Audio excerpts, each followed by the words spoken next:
विभाग, मरवारी कॉलेज, रांची। बच्चों, मैंने पिछले क्लासेस में आप लोगों को पढ़ाई थी महादेवी वर्मा की गीत जाग तुझको दूर जाना, और दूसरी गीत थी सब आँखों के आंसू उजले।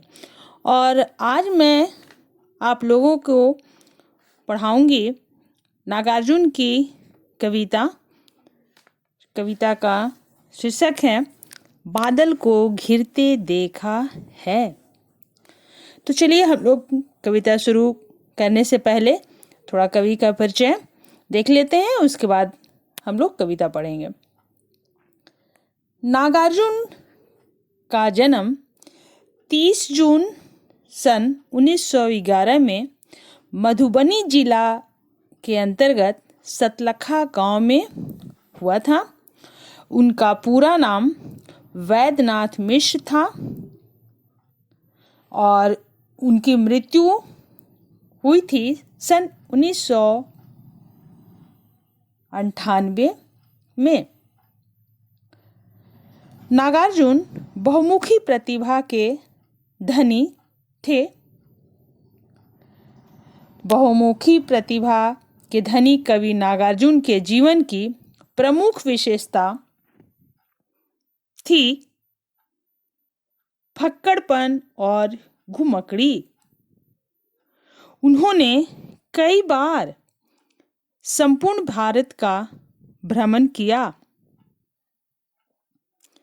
राजनीतिक कार्यकलापों के कारण उन्हें कई बार जेल भी जाना पड़ा। सन 1935 में उन्होंने दीपक, जो कि मासिक है तथा मासिक पत्रिका, तथा 1942-43 में विश्व बंधु पत्रिका, जो कि साप्ताहिक है, का संपादन किया। अपनी मातृभाषा मैथिली में वे यात्री नाम से रचना करते थे। मैथिली में नवीन भावबोध की रचनाओं का प्रारंभ उनके महत्वपूर्ण काव्य संग्रह चित्रा से माना जाता है। नागार्जुन ने संस्कृत तथा बांग्ला में भी काव्य रचना की है। लोक जीवन, प्रकृति और समकालीन राजनीति उनकी रचनाओं के मुख्य विषय रहे हैं।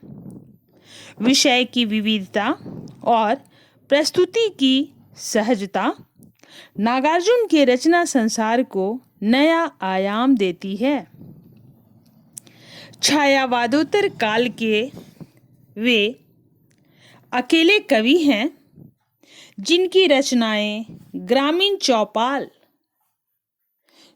चौपाल से लेकर विद्वानों की बैठक तक में समान रूप से आदर पाती है। जटिल से जटिल विषय पर लिखी गई नागार्जुन की कविताएं इतनी सहज, संप्रेषणीय और प्रभावशाली होती हैं कि पाठकों के मानस लोक में तत्काल बस जाती है। नागार्जुन की कविता में कहीं कहीं व्यंग मिलता है और वो व्यंग ऐसा प्रतीत होता है जैसा कि वो एक धारदार व्यंग हो। जनहित के लिए प्रतिबद्धता उनकी कविता की मुख्य विशेषता है। नागार्जुन ने छंदबद्ध और छंदमुक्त दोनों ही प्रकार की कविताएं रची। उनकी काव्य भाषा में एक ओर संस्कृत काव्य परंपरा की प्रतिध्वनि है तो दूसरी ओर बोलचाल की भाषा की रवानी और जीवंतता भी। नागार्जुन को पत्रहीन नग्नगाछ, जो कि उनकी मैथिली भाषा का कविता संग्रह है, पर उनको साहित्य अकादमी पुरस्कार प्रदान किया गया। इसके साथ ही साथ उन्हें उत्तर प्रदेश के भारत भारती पुरस्कार, मध्य प्रदेश के मैथिली शरण गुप्त पुरस्कार और बिहार सरकार के राजेंद्र प्रसाद पुरस्कार से भी सम्मानित किया गया। उन्हें दिल्ली की हिंदी अकादमी का शिखर सम्मान भी मिला। नागार्जुन की कई काव्य कृतियां हैं, जैसे युगधारा, प्यासी पथराई आंखें, सतरंगे पंखों वाली,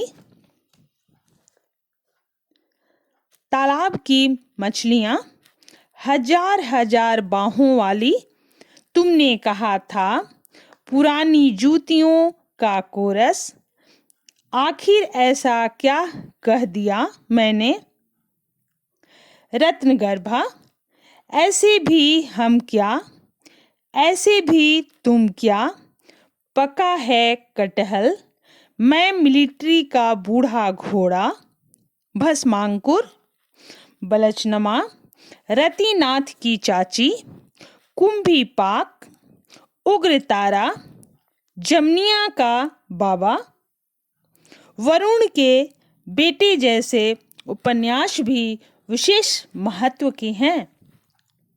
उनकी समस्त रचनाएं नागार्जुन रचनावली, जो कि 7 खंड में है, में संकलित है।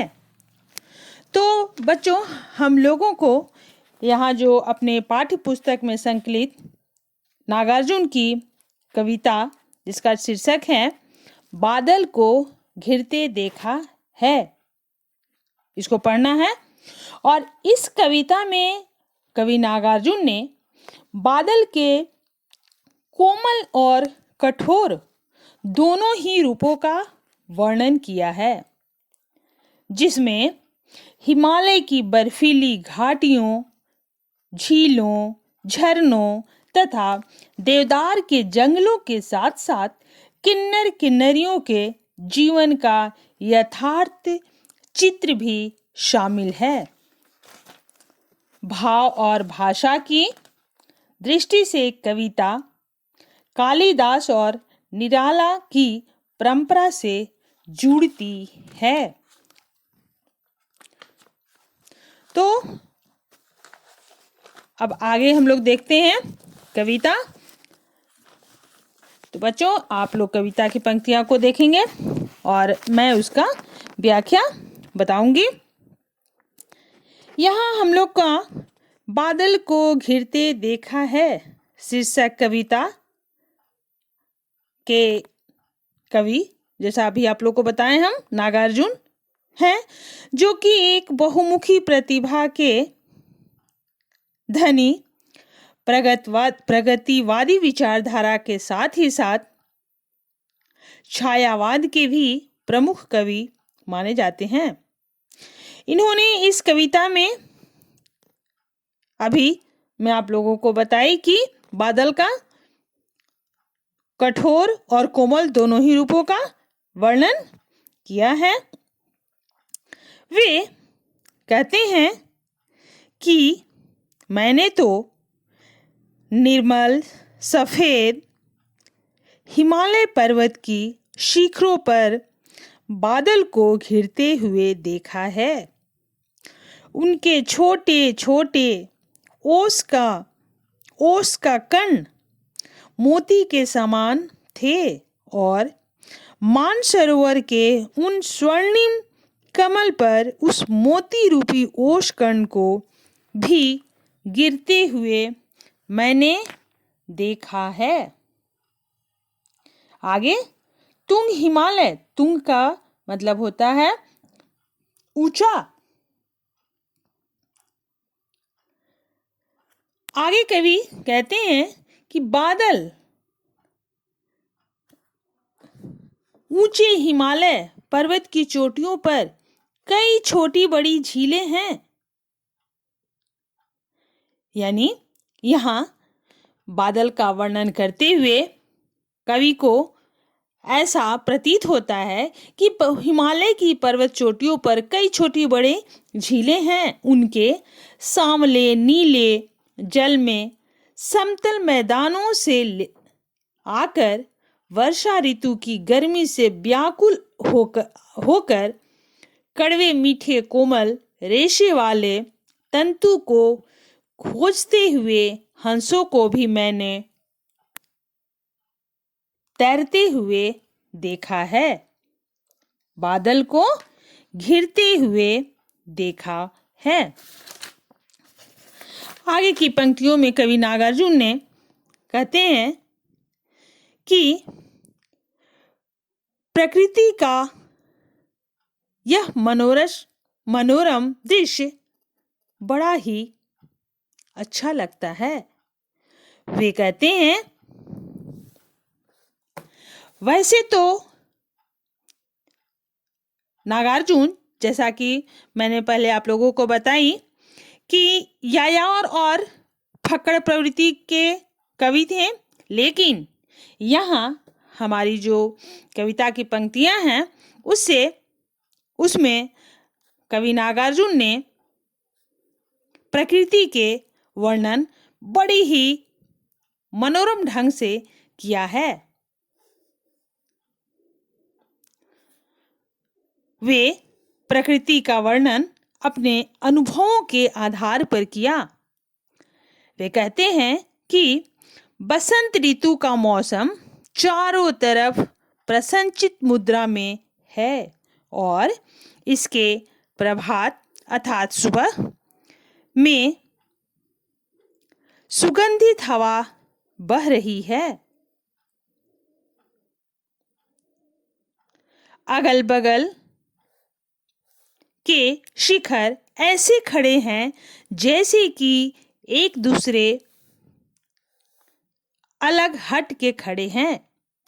इन्हें वास्तव में भी अलग रहकर ही रात बितानी पड़ती है, लेकिन दूसरी ओर इस चकवा चकवी पक्षी को चिरकाल से ही शाप मिला हुआ है कि ये रात्रि को भी कभी नहीं मिलेंगे। प्रातःकाल होते ही एक दूसरे से मिल जाएंगे। बेबस चकवा चकवी का क्रंदन बंद हो गया क्योंकि दोनों का मिलन का बेला आ गया है। फिर दोनों जोड़े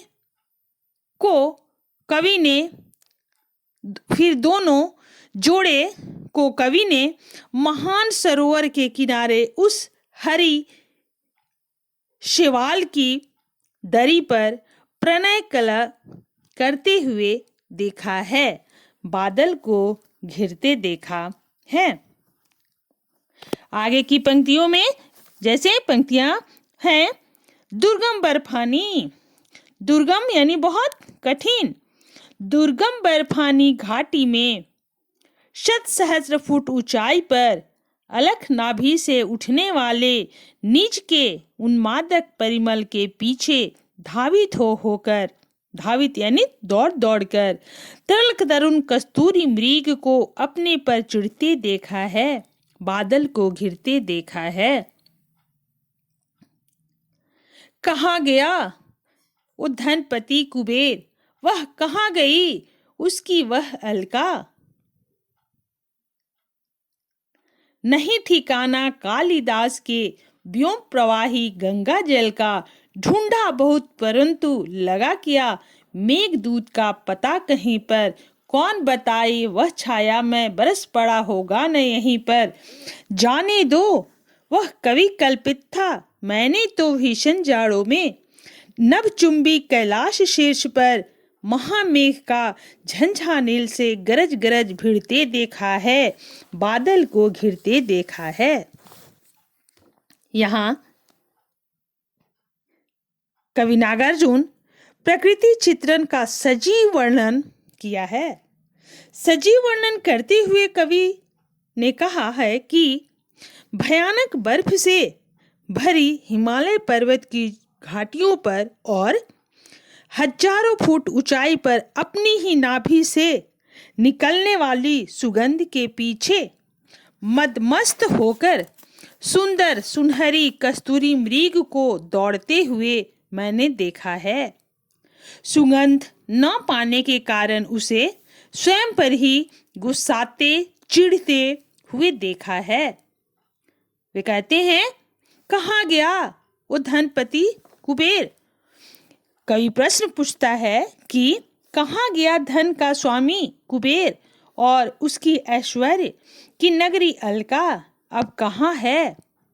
कालिदास की आकाश से उतरकर पृथ्वी पर बहने वाली गंगा नदी के गंगा जल का भी ठिकाना नहीं है। कवि कहता है कि मैंने मेघदूत को बहुत ढूंढा परंतु उसका भी कहीं पता नहीं चला।